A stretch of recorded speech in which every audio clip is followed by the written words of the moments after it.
বলতেছে আপু আমাদেরই সহ্য হইতেছে না, তুমি কেন এখানে দাঁড়ায় আছো, একটু দূরে যাও। এটা বলছি, একটু দূরে যাওয়ার পরে একটা ছাত্র লীগের ছেলে এক কোপে দুই ভাগ করে ফেলছে, এক কোপে। হ্যাঁ, ওই ছোট মেয়েটারে লাশ গায়েব করে ফেলতেছে, স্যার গায়েব করে ফেলতেছে, স্টুডেন্ট গায়েব করতে। কেমন বাংলাদেশ ভাই, কেমন স্বাধীন দেশ? আমরা যদি যারা, আমরা তো হাতে অস্ত্র নেই নাই, আমরা খালি লাঠি আর ইট নিয়ে নামছি। আপনারা tear shell, rubber bullet, original bullet, বোমা, যে যা পারছেন রাইফেল নিয়ে নামছেন। আমাদের হাতে যদি অস্ত্র ওঠে, আপনারা কি বাঁচবেন? সরকার কোনো শান্তিপূর্ণ কোন রকম সলিউশন চায় না। যদি সলিউশন চাইতো তাহলে আচ্ছা আপনি সবকিছু স্টুডেন্ট ধরে ধরে নিয়ে যেতে, তাও বাদ দিলাম। আপনি মুগ্ধ ভাইয়ের কথাটা চিন্তা করেন না।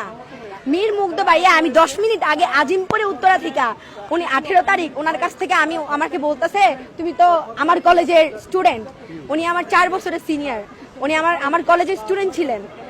মুগ্ধ ভাইয়া বলতেছে তুমি উত্তরা হাই স্কুল এন্ড কলেজের স্টুডেন্ট, তো তুমি অনেক ছোট, এখানে নামছো, ভালো করছো আপু, পানি নাও, পানি খাও। আমি তখন অনেক অনেক উইক ছিলাম, মানে পানি খাওয়ার জন্য, কারণ আমি কাউকে বসা করতে পারতেছিলাম না যে কার থেকে পানি নিব। তো ভাইয়া যখন বসে, আমি ভাই থেকে একটা পানি নিয়ে সামনে গেছি, কারণ এখানে প্রচুর টিয়ার ছিল, ধোয়া ছিল। ভাইয়া টিয়ার ছিল এই ঝাঁঝালো ধোয়ার ভিতরেও সবাইকে বলতেছে ভাই পানি লাগবে, পানি লাগবে। ঠিক তার 15 মিনিট 20 মিনিট পর আমি শুনছি ওইখানে একটা ছেলেকে গুলি করে একদম ওখানে মেরে ফেলছে, স্পট ডেট। আর আমি তো আর জানি না ভাই যে কোন স্টুডেন্ট বা কে।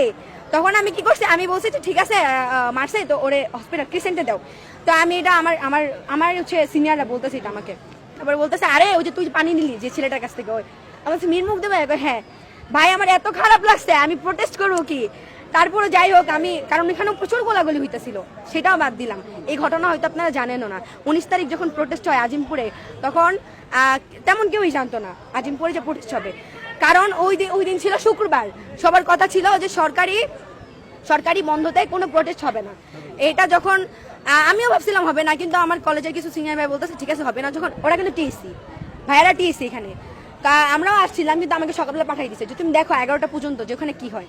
পরে আমি 11টা বাজে আমি বাসায় চলে যাবো, ওই টাইমটায় বের হয়েছে, একটা ছেলের উপর বোমা ফালাই দিচ্ছে। কে জানো, অনেক দূর থেকেই বোমা পড়ছে, ছেলেটা এইখানটা পুরাটা মানে পড়ে গেছে। কি বোমা এটা আমরা বলতে পারি না ঠিক, সেটাই হাসপাতাল নিতেছে। পরে আমি জিজ্ঞেস করলাম ভাই এখানে কি হয়েছে, এখানে ওই আজিমপুরে থানার ওখান থেকে বোমা ছুটছে। পরে আমি ওখানে 2 মিনিট দাঁড়ানোর পর দেখি কি সব স্টুডেন্টরা বের হয়ে এসে, যার পজিশন মতন ছিল তারা বের হয়ে আসছে। আসার পরে ওখানে প্রোটেস্ট চলতেছে। মানে আমি তখন মানে আমার কেউ ছিল না, আমি আমার কলেজের একাই, এখনো অবশ্যই একাই আছি, কিন্তু ওই টাইমে মানে ফার্স্ট একা ছিলাম।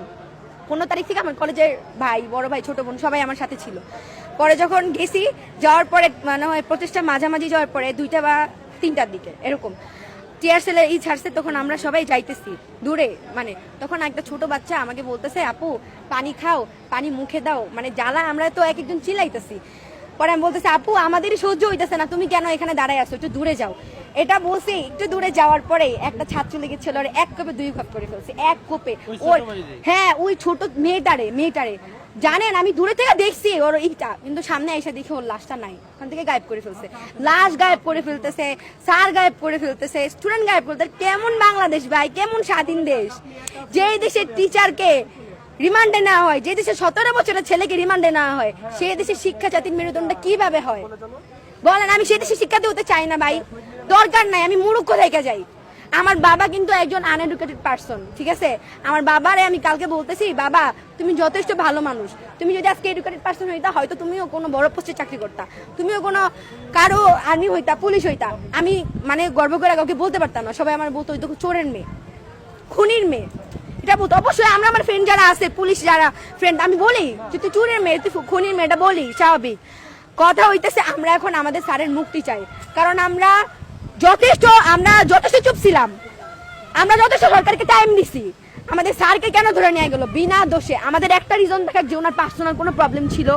আমরা আসিফ নজরুল স্যারকে জিজ্ঞেস করলাম, উনি বলে ওনার তো কোনো, এটা বলছে, এটা হচ্ছে বেশি কষ্ট লাগছে যে এখন তো আসিফ মাহতাব স্যার টিচার না, মানে উনি আমার একটা মানুষ আমাকে এটা বলতে শিখাইছে, মানে উনি আমার টিচার। উনি যে আমার 3টা দিন ধরে রিমান্ডে, উনি কি আছে না মারা গেছে সেটাও আমরা জানি না। আমার যারা এসএসসি 24 বছর পরীক্ষা দিতেছে তাদের কোনো খবর নাই, ওরা কি জেলে থাকার কথা?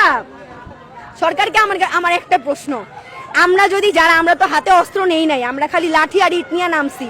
আপনারা tear shell, rubber bullet, original bullet, বোমা, যে যা পারছেন রাইফেল নিয়ে নামছেন। আমাদের হাতে যদি অস্ত্র ওঠে, আপনারা কি বাঁচবেন? একটা 4 কোটি রাজাকারের হাতে যদি অস্ত্র ওঠে আপনারা কি থাকতে পারবেন? আপনারা মাঠে আসতে পারবেন? এটাই আপনার কাছে প্রশ্ন। আমরা অস্ত্র ধরি না, যে হাতে কলম ধরি সে হাতে অস্ত্র ধরতে আমরা দুইবার চিন্তা করি। আপনাদের মতো অমানিক হলে তা আমরা দেশ তো এইভাবেই চলে যাবে ভাই বেশি।